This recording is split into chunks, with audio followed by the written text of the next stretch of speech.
Thinking Out Loud. Meet Miss Yole. And this is Ugo. So today we're talking about training African children in America to reflect our African culture. What is your take on that? Yole, can you please tell me your take on this topic? Well, I feel naturally we Nigerians we are very, very culture oriented, whereby our daily lifestyle is just Nigerian. Basically, the way you talk, the way you scream at the kids, the way you have to go to school, or the way African mother. Exactly, the way attach importance to what we're taught from back home, the importance of respect, the importance of greeting adults when you see them. Exactly, the importance of cooking your meals and eating our African food. The importance of being family oriented, yes, stuff like that. True. Yeah. So naturally, we just teach them even without effort. Without effort, I know. I think it makes for a good balance when you want to teach your children these cultures. When you have kids, you want to nurture them to be the best they can to the world. That when they come in the society, they won't be asking, why is that child so badly behaved? That who is the parent? Exactly. Who trained this one? You understand? Yeah. So, and as parents, we are expected to impact, instill in them our culture that we have before coming here, because you should be able to know when somebody look at you what it means. That's how African mothers are.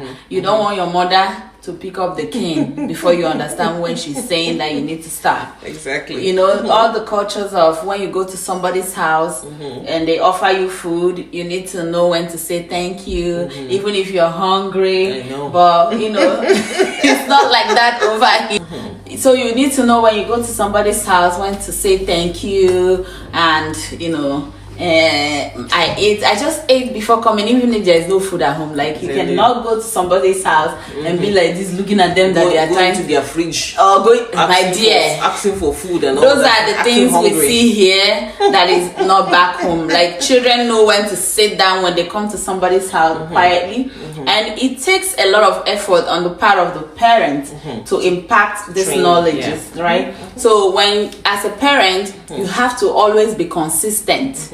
Don't relent. You have to keep talking, because to train a child is not easy. You cannot keep quiet and expect a child that knows nothing to just figure it out. You know what I mean? You have to be consistent. You have to be patient. You have to put balance in your correction. Like, how people correct children and go to the extent of hitting them and all that. Like, when to stop yourself, and when to sit them down and talk to them. Because it's not easy to be a parent, okay? And nobody is judging you, so you try your best to make sure these children stay connected to their roots. And this knowledge starts from when they're very little. You don't just train them or anyhow you want, or keep quiet the whole time they were babies, and then when they are 18 you expect them to making noise. No. They have to go visit home. Exactly. Because when they go, they see the things you're talking about, life. Show them your roots, where you started from. And also, you have to tell them stories. You have to be able to speak your own language inside the house, and expect them to talk back or to understand. Explain things to them. Tell them stories of you when you were home, when you were in your childhood, in school, your difficulties you went through, how you survived. Like, no electricity. I always tell my kids all the time, Like, mommy, there's a power cut. Mommy, there's a power cut. I'm like, deal with it. Do And- something else with your time. Yes. Like all these kids here, they see light 24/7. They don't understand that there are times that the light will go off. So you need to be able to teach them how to be able to sit without electronics, Exactly. to be able to interact humanly with each other, with their sister, with their brother, with their nephews, you know. I was telling my son about the time when I was in a boarding house. I had to go to the stream, one of the boarding To house, fetch water. fetch water. I'm like, it wasn't easy. I I know. was like, mommy, what is the stream? I said stream. Like, These days we have borehole though. Exactly. There is a lot of borehole now in I know. Nigeria. These children also face their own challenges, right? Because even while we are trying to impact all this knowledge and get them to be Africans and all that, they find it difficult because here in America they are trying to find a way also to belong. find their way, right? Number one, your accent at home is messing up their own accent too. And they are trying to figure it out, you know. Like sometimes my kids will be like, "Mommy, what did you say?" I'll be like, "Go and bring that biscuit." Meanwhile, they call it cookie, you see. So they have to figure out what you're saying, and then they will go out there and still face their American friends. So it's not easy for them. Then when they go back home, they are floating because they know nobody. You see, so that's why it's very, very important To that introduce you them to- travel with yeah, them back different home, cultures. so that they can, especially when they are young, so Yeah. they can start making friends Exactly. from younger age, so that when they go home at older ages, like they are able to say, "Oh, this is my childhood friend, you know, that I met," and they can They take can them relate. around. They can relate. They can be able to, you know, help them with the culture and what is going on at the moment. Yeah. Well, also they are very, very good at imitating. You need to see these American kids. They will Oh my imitate God. you and be like, I think the culture here allows them to be so aware of different things. They are very smart.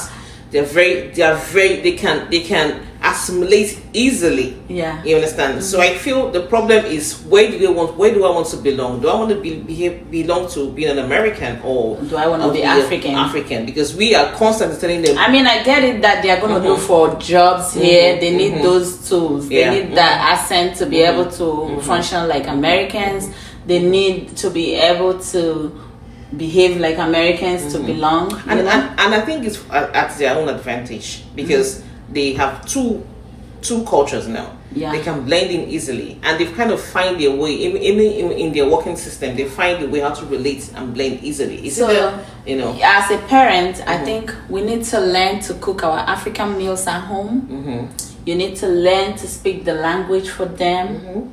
You need to, you know, try to engage them in like African music. Thank God for Afrobeat that has Yes, gone I know. worldwide. So it kind of helps our kids. Like every party you go to now in America, Afrobeat is the reigning thing. Even in Exactly. nightclubs, create an environment whereby they will enjoy all the African things. You know, Yeah. tell them stories from your childhood. Tell them all those stories we used to hear.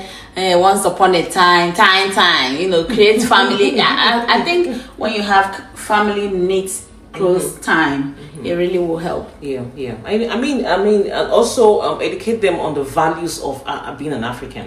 You know, the values of being an African, it helps you in when you grow and in your workplaces. Values of respecting your boss, values of knowing when to speak and when to keep quiet.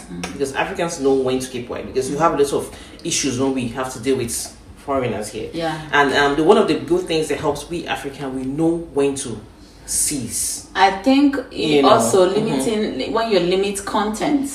A lot of content is out there, you know, teaching them something different. So we need to limit. That's why it's good to have parental hold on all these devices.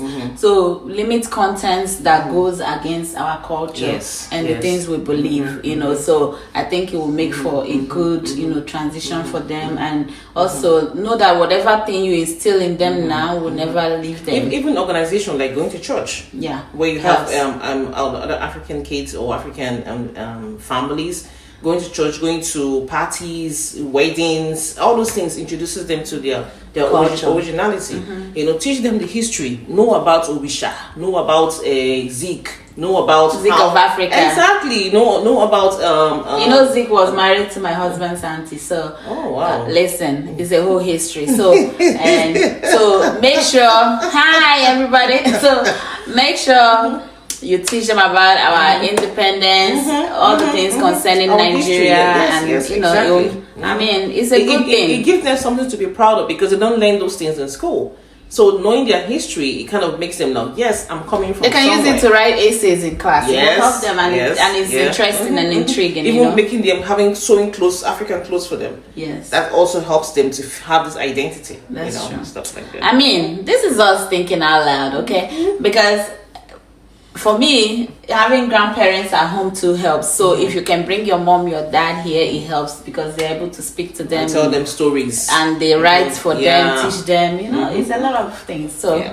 this is just us thinking out loud, okay? Make sure to subscribe, comment, and come back later, Be okay? proud of your Heritage. and heritage.